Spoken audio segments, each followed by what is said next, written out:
2020.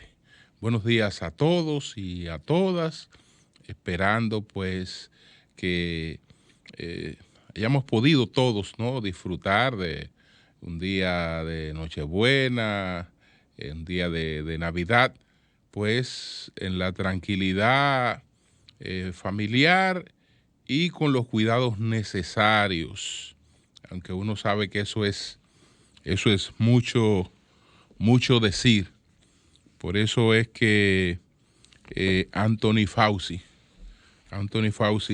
está advirtiendo que en Estados Unidos, y eso quiere decir en nosotros también, que en Estados Unidos, pues a pesar del inicio de la campaña de vacunación, puede llegar la peor etapa en el enfrentamiento de la pandemia de COVID-19, y todo está atribuido a las festividades navideñas y a todos estos encuentros y desplazamientos producidos por las actividades navideñas, a pesar de las medidas de controles. Pero bueno, señores, hay que seguir hacia adelante. Entre nosotros hay un incremento de los casos de COVID, hay un incremento de las hospitalizaciones, hay un incremento de las ocupaciones en los cuidados intensivos. Y todas esas cosas, pues, hay que seguirla vigilando, porque hasta ahora hemos tenido un privilegio. Desde que esta campaña, desde que esta situación se inició, pues las autoridades sanitarias han tenido el control del enfrentamiento. No se ha desbordado, no ha sido superada la capacidad del sistema sanitario dominicano, ha respondido a la situación. Pero todo esto porque se ha controlado y tenemos que seguir controlando la expansión del virus. Entonces, señores, bueno, nosotros en el día de hoy haremos énfasis, después de pasar por otros temas, haremos énfasis en el tema que tiene que ver con la notoriedad de la delincuencia, el gran desafío que es el crecimiento de la desigualdad, y he estado leyendo algunos de los planteamientos que se aprobaron y se discutieron en la plenaria que celebró el pasado 19 de diciembre el Partido de la Liberación Dominicana, que la hizo virtual, y entonces ahí se advierte un sentido muy autocrítico en los cambios que está procurando el Partido de la Liberación Dominicana. Entonces vamos a empezar a ver algunas de esas cosas que se han estado planteando a lo interno del Partido de la Liberación Dominicana. Pero bueno, señores, lamentar mucho el fallecimiento del salsero Tito Rojas, el Gallo, uno de los salseros más queridos en la República Dominicana y en el mundo de la salsa, que falleció a los 65 años de edad de manera inesperada, porque el Gallo iba a compartir una actividad navideña con su familia. Entonces iban para la casa de unos familiares, se detuvieron en otra casa, ahí él empezó a sentirse mal, pidió que lo llevaran al médico y parece que se le presentó un infarto fulminante a Tito Rojas, el Gallo, que precisamente hace años él había grabado un tema que se titula Nadie es eterno en la vida, y entonces hablaba de la muerte, ¿no? Hablaba de la muerte. Parece que en esas circunstancias había confrontado una situación que le hizo pensar en ella y se le compuso estas letras que se hicieron muy, muy populares en esta interpretación de Tito Rojas, que nadie es eterno en la vida. Entonces, bueno, qué lástima, qué lástima. Ahí están sus aportes. Él había grabado recientemente unos temas, una producción con Gilberto Santa Rosa. Había hecho una presentación virtual, me parece que fue el mismo 24 de diciembre que hizo una presentación pues a través de las plataformas digitales, y ahora se produjo la despedida sorpresiva del Gallo. En el mundo salsero, desde luego que hay duelo, pero lo importante es que el Gallo se va, pero sus temas se quedan para recordarlo siempre. Así es que muy, muy lamentable esta partida de Julio César Rojas López, artísticamente conocido como Tito Rojas. Aquí también se produjo en la República Dominicana el fallecimiento de don Lázaro Guzmán Suero. Don Lázaro era el director del Jardín Botánico de la República Dominicana y entonces ha fallecido recientemente. Nosotros, señores, miren, hay varios acontecimientos que pudiéramos decir que están entrelazados y conducen a una temática frente a la que tenemos que estar alerta. Tenemos que estar muy alerta. Esto que ha pasado, que no es más que un aviso de lo que nos espera. La delincuencia le está diciendo al gobierno, le está diciendo a la sociedad dominicana, le está diciendo a las familias dominicanas que hay que tomar las mayores precauciones.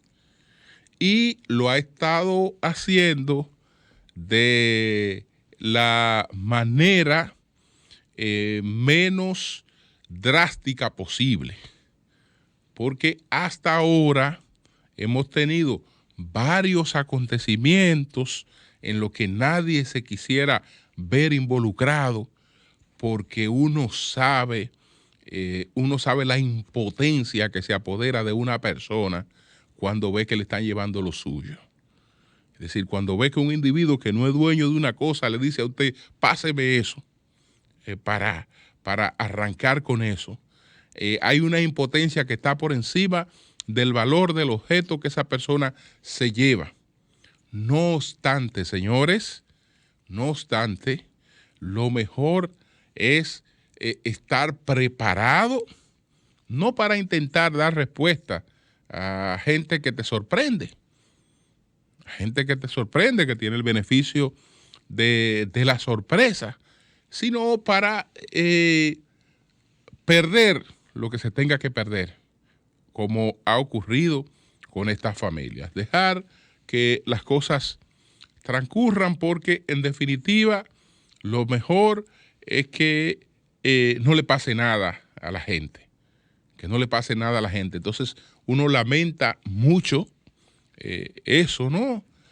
Lo que vivió, por ejemplo, José Monegro en el Parque Ecológico de Nigua, paseando con su familia, haciendo, qué sé yo, turismo interno.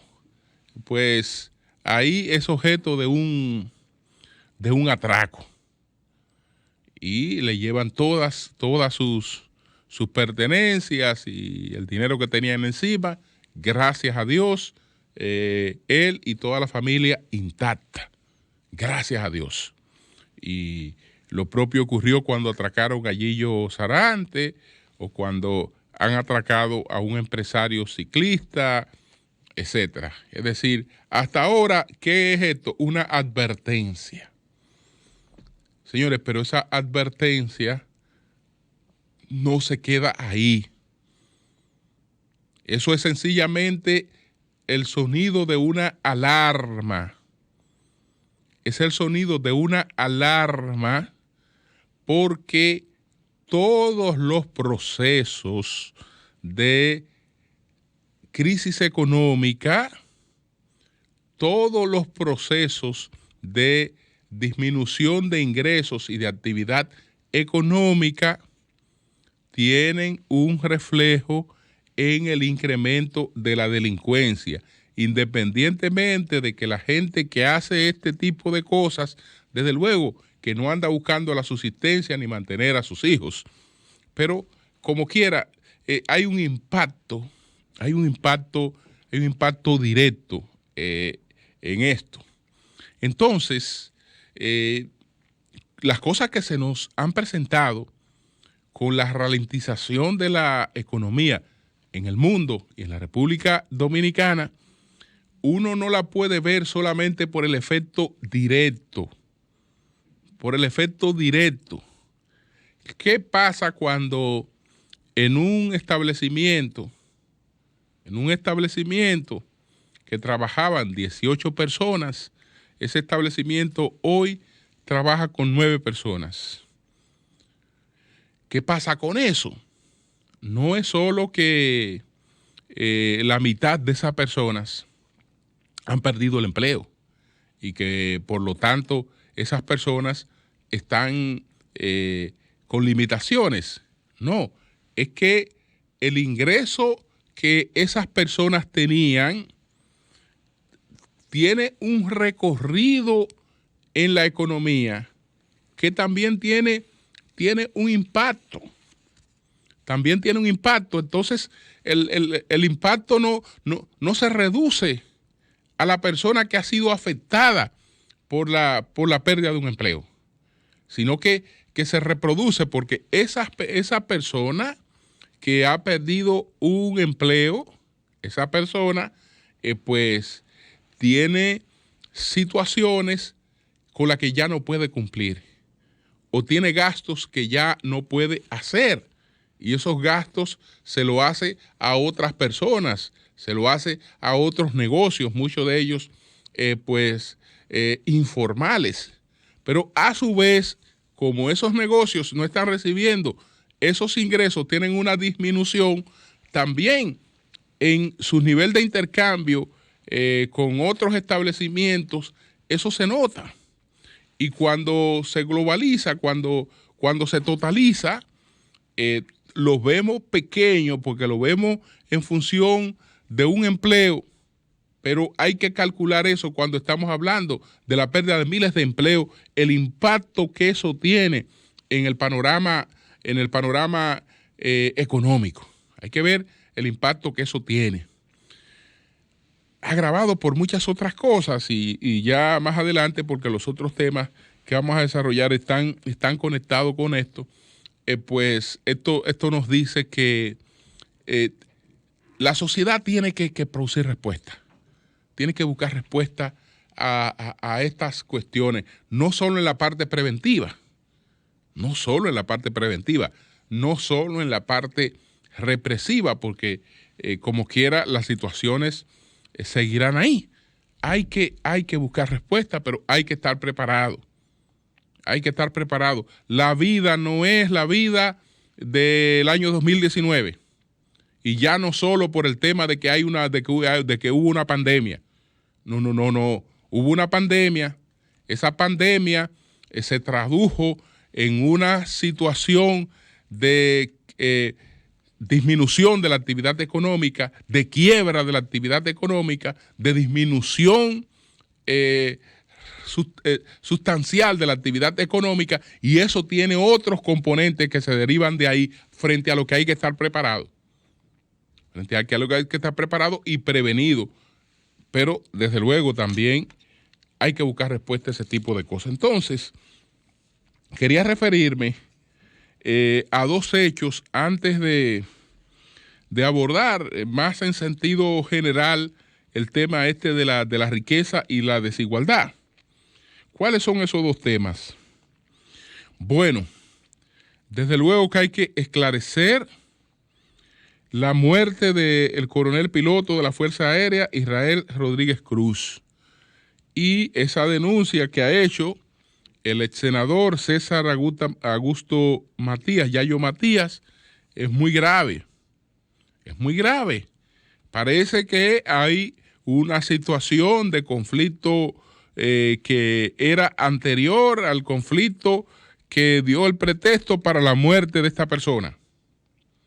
Parece que ahí hay una situación que tiene que ser investigada y esa investigación tiene que estar realmente garantizada en cuanto a su credibilidad. Tiene que producirse una investigación profunda sobre ese hecho de la muerte a la que nos referimos en el último programa del Sol de la Mañana que hicimos. Hablábamos de ese caso y de las connotaciones de este caso y cómo de manera supuestamente incidental esta persona resultó muerta. Pero Yayo Matías dice que se trató de que la persona que lo mató lo conocía y había estado en su casa y había tenido discusiones con esa persona. Entonces, vamos a darle seguimiento a ese tema porque ese tema tiene que esclarecerse. Por otra parte, señores, está la situación del secuestro en Haití del pastor Eli Henry. Eli Henry es el director de la división de la Iglesia de los Adventistas del Séptimo Día en la región, pero incluyendo también a México y a Sudamérica, incluyendo desde luego a Centroamérica y al Caribe. Él es de origen haitiano, de familia haitiana, pero reside en los Estados Unidos. Y entonces fue a Haití a visitar a la familia, a visitar un hermano que es un reconocido médico neurocirujano. Hay un centro médico muy importante en Haití, que es el Hospital de los Adventistas. Entonces, ellos tienen una labor social a través de ese centro. Él estaba acompañado de una hija y entonces fue secuestrado. Y lo que se ha dicho es que están pidiendo $5 millones por su rescate, por su entrega a la familia. Muy preocupante esta situación. Yo creo que las autoridades de ambos países deben tener niveles de colaboración. Sabemos la situación muy difícil que hay en Haití, pero esas cosas tampoco podemos verlas como cosa aislada. Mira, esto ocurre de aquel lado, en un país donde no funciona el Estado, no funcionan las autoridades, es un Estado inviable. No. Eso hay que movilizar a la opinión pública para que ese hecho tenga la respuesta apropiada en Haití. Ojalá que desde luego la vida de estas personas se preserve, pero es algo sumamente grave frente a lo que no podemos estar de espalda. Juanchi Medina, pues me suministraba algunas informaciones sobre este reverendo adventista. Entonces, entre otras cosas, ya informé que él nació en Haití, es hijo desde luego, de una familia acomodada de Haití. Se crió y estudió en Francia, habla varios idiomas, es pastor adventista.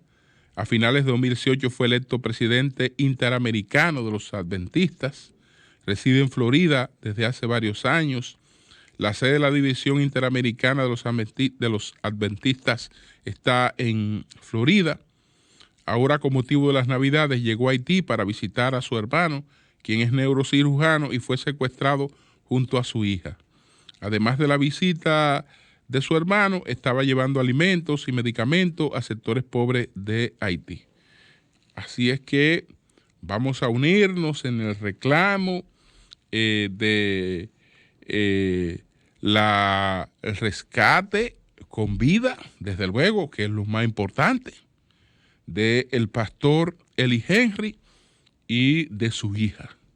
Ojalá que esta familia pueda superar esta terrible pesadilla y los adventistas tengan a su líder en la región de nuevo con vida. Qué lástima esta situación. Entonces, bueno, señores, miren, hay un dato que es una reflexión a partir de esto que se ha publicado ahora, una evaluación que hace Bloomberg, y entonces aquí aparecen las personas que tuvieron las mayores ganancias durante el año 2020. De hecho, hay un dato importante, es que el 60% de los multimillonarios en el mundo, el 60%, se hicieron mucho más multimillonarios durante el año 2020. Es decir, experimentaron mucho mayores ganancias durante el año 2020. Entonces, de ese grupo veo aquí un trabajo en la BBC que habla de las cinco personas que tuvieron las mayores ganancias, y entonces son en estos momentos los principales 5 multimillonarios del mundo. Este grupo lo encabeza pues Elon Musk. Lo encabeza Elon Musk de Tesla y de SpaceX, y él pues alcanzó un total de unos 167 mil millones de dólares, pero eso es neto. Eso es lo de él. Eso es lo de él, eso no está hablando de empresa, no. Eso es el bolsillo de él. Eso es para el bolsillo de él, esa es su caja chica. Entonces, está el caso de Jeff Bezos, que es el fundador y director ejecutivo de Amazon. Está el caso de Chong Chang, el hombre más rico de China, el dueño de No Food Spring. Está el caso de Bernard Arnault, que es un francés, propietario del grupo LVMH. Está pues el caso de Dan Gilbert. Dan Gilbert es el presidente de Rocket Company y es el dueño en la NBA del equipo de Cleveland Cavaliers. Él aparece entre los multimillonarios, más multimillonarios del mundo, y entre los hombres que se hicieron, o los empresarios, para no decir hombres, que se hicieron más ricos de lo que eran en el año 2020. Es decir, esta gente tuvo un crecimiento económico que a ellos, a su modo de vida, no les representa absolutamente nada adicional. Nada adicional. Ni siquiera un grado de satisfacción emocional. Porque realmente la riqueza produce cambios emocionales cuando la gente pasa de situaciones de limitaciones a situaciones de prosperidad. Pero ya después que la gente vive en un nivel de prosperidad, no hay cambios que vayan a producirse en sus vidas porque tenga más dinero.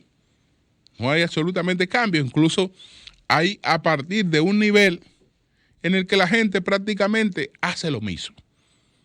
Hace las mismas cosas, porque ni se va a comer más de la cuenta, ni se va a beber más de la cuenta, ni se va a viajar más de la cuenta, salvo una que otra extravagancia. La gente termina haciendo lo mismo a partir de un nivel. Es decir, que el que vive con cierto confort, aunque no sea multimillonario, hace prácticamente lo mismo que hacen los multimillonarios. Prácticamente lo mismo. Incluso cuando hablé de extravagancia, tengo que decirla que no las hacen los que por tradición han tenido y han creado fortuna. Las extravagancias pueden ser producto de la gente, por ejemplo, que llega a través del deporte, que llega a través de la música popular, que llegan a través de esos mecanismos, pero la gente que ha cultivado la riqueza sobre la base de una tradición, de trabajo, etcétera, no va hacia las extravagancias, porque hay un concepto en las sociedades como los Estados Unidos, en los países europeos, que está basado en lo que hemos analizado en otros momentos, que es ese criterio que está originado en el protestantismo ascético, sobre todo calvinista, que es ahí donde se habla, lo que Max Weber habla, del espíritu del capitalismo. Entonces, el espíritu del capitalismo está caracterizado por dos cosas. Primero, la gente trabaja aunque no necesite, pero entiende que mientras viva está en el deber de trabajar y de producir, que no puede sentarse a vivir de la renta o de la usura, sino que tiene que vivir siempre del trabajo. Y trabaja permanentemente, aunque sea una persona multimillonaria.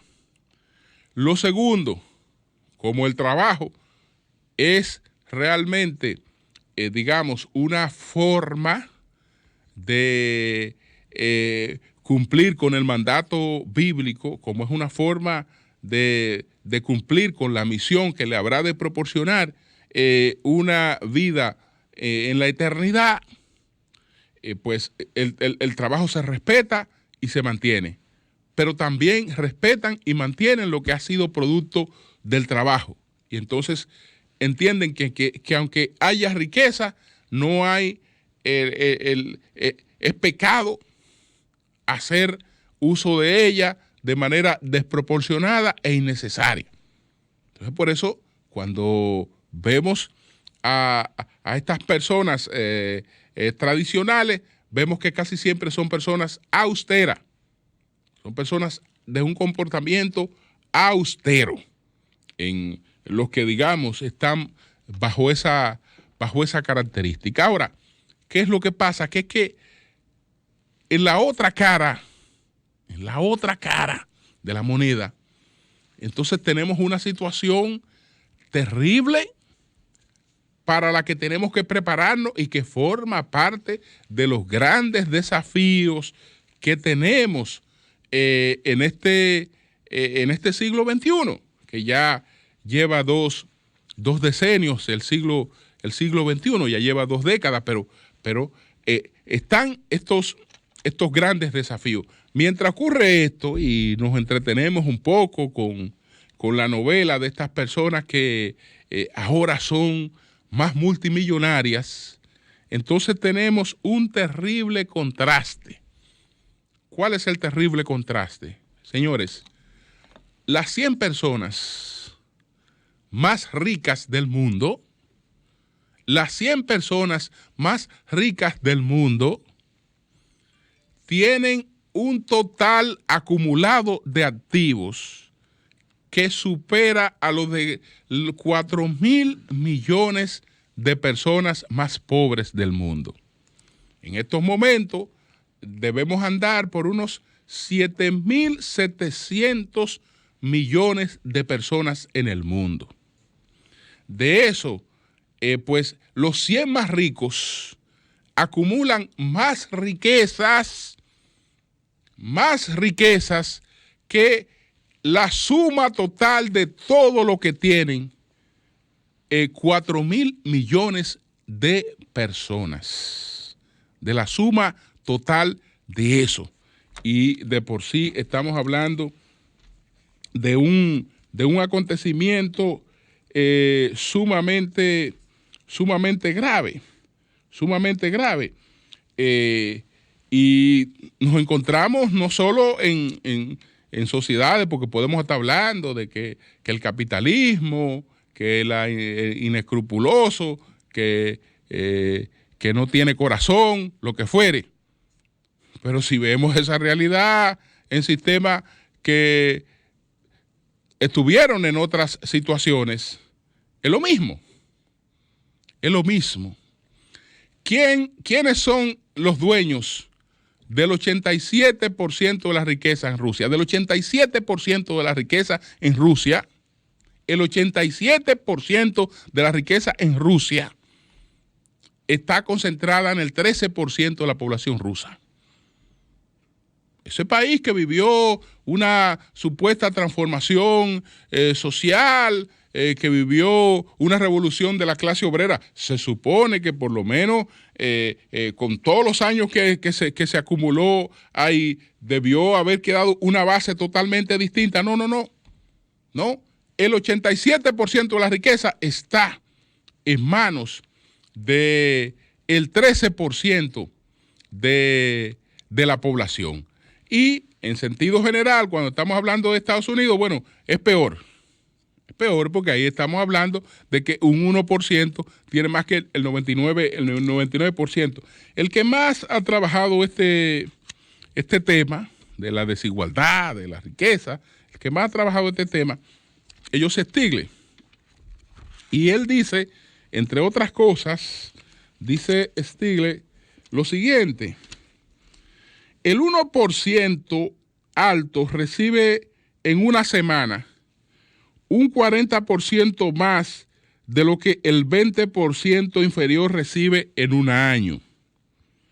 El 0.1% más alto recibe en un día y medio aproximadamente lo que el 90% inferior recibió en un año. Y el 20% más rico de los perceptores de renta ganan en total, después de impuestos, más de la suma del 80% inferior. Y ahí ofrece otras informaciones. Bueno, estoy hablando de un problema reciente. No estoy hablando de un problema reciente. Esta es una realidad que lo que ha hecho, lamentablemente, cada vez más es acentuarse. ¿Qué es lo que pasa ahora? Que ahora vamos hacia lo peor. Ahora vamos hacia lo peor. Porque ¿qué era lo que había garantizado el equilibrio en la sociedad? ¿Qué era lo que había garantizado el equilibrio en la sociedad? Lo que ha garantizado el equilibrio en la sociedad es la existencia de una clase media. ¿Y cómo se formó y se alimentó esa clase media?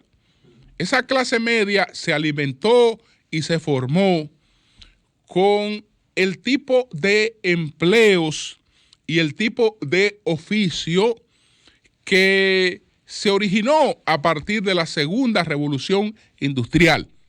La primera fue una revolución muy intensiva en los niveles de explotación, pero ya la segunda revolución industrial genera una serie de ocupaciones que daban altos ingresos a quienes ejercían esas ocupaciones. Entonces, la gente que estaba en esas ocupaciones llegó a resolver problemas de clase media importante, que una vivienda, que los vehículos, etcétera, los más organizados, la educación de los hijos, cosa que en sociedades como Estados Unidos es prácticamente imposible, imposible. Aquí cualquier familia de clase media en la República Dominicana pues se sacrifica y manda a sus hijos a una universidad privada de las mejores que hay en la República Dominicana, etcétera. En Estados Unidos ni pensarlo, que eso no está al alcance de nadie de clase media. No está al alcance si no ha hecho los ahorros desde temprano, si por otros mecanismos sociales de beca, de una serie de cosas, no está al alcance. Ahora bien, en todas las sociedades desarrolladas, ese tipo de empleo que creó la segunda revolución industrial hoy están en amenaza. Están en amenaza y por lo tanto los ingresos de esos empleos están en amenaza. La amenaza empezó con la deslocalización. Porque en principio todos estos aparatos que se fabrican en China, cuando China lo empezó a hacer, el know-how estaba en especialistas estadounidenses. El know-how, el conocimiento. Pero cuando China lo empezó a desarrollar, no solo se ha quedado con la mano de obra, sino también se ha quedado con el conocimiento en ese tipo de cosas. Por lo tanto, ya hay un tipo de empleo en los Estados Unidos que no es necesario y en otras sociedades. Pero con el desarrollo entonces de las tecnologías, se da lo que nosotros estamos celebrando aquí, pero celebrándolo entre comillas, que es lo de el trabajo a distancia. Lo del trabajo a distancia. Eso tiene sus ventajas y tiene sus desventajas. Cualquier buen trabajador que tenga una empresa dominicana, supóngase la empresa que pague mejor en República Dominicana, que tenga varios trabajadores excelentes, varias estrellas que puedan trabajar a distancia, esas mismas estrellas pueden ser sustituidas por otras estrellas que están en la India, que están en China, que están yo no sé dónde. Se le sustituye con salarios más bajos, pero con mayor expertise. Entonces, están esos ataques. Dice la señora Estelle Duflo que todo esto se va a agudizar en lo adelante porque las máquinas no se enferman. Le da el virus que le da a la computadora, porque por ejemplo, como muchas máquinas dependen de la computadora, si la computadora se le metió un virus, pues ahí se embromó el asunto. Pero por lo general, las máquinas no se enferman.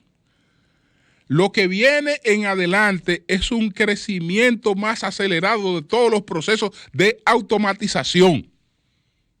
Entonces, todo eso lo sumamos y cualquiera puede decir, pero yo no lo voy a sufrir tanto en la República Dominicana porque lo que este señor está hablando es de lo que está pasando en Estados Unidos y con la clase media de los Estados Unidos. Pero esa es la que viene a los hoteles de la República Dominicana. Esa es la que hace turismo. Esa es la que puede gastar en turismo. Esa es la que hace turismo. Es decir, no hay una sola situación que se dé hoy en la economía, por más alejada que usted entienda que se esté dando, que no le termine llegando a la comida en su casa y reflejándose de alguna manera en lo que todos hacemos a diario. Entonces, tenemos, señores, esos grandes desafíos. La humanidad siempre ha estado desafiada. Eso no indica otra cosa, porque no hay que ver el mundo inmediato con desesperanza, no. Eso lo que indica es que hay que preparar respuestas. Hay que preparar respuestas, ver esto con seriedad, ver esto con seriedad, porque no vamos con los brazos cruzados hacia una situación que nos plantee un mundo mejor. No, no, no. El mundo que tenemos planteado en estos momentos es este. Que cada fin de año vamos a estar celebrando cuáles son los 2 o 3 que se han hecho más multimillonarios. Pero lamentablemente, o en un contraste con cuáles son los miles de millones que tienen cada vez menos oportunidades. Cambio y fuera.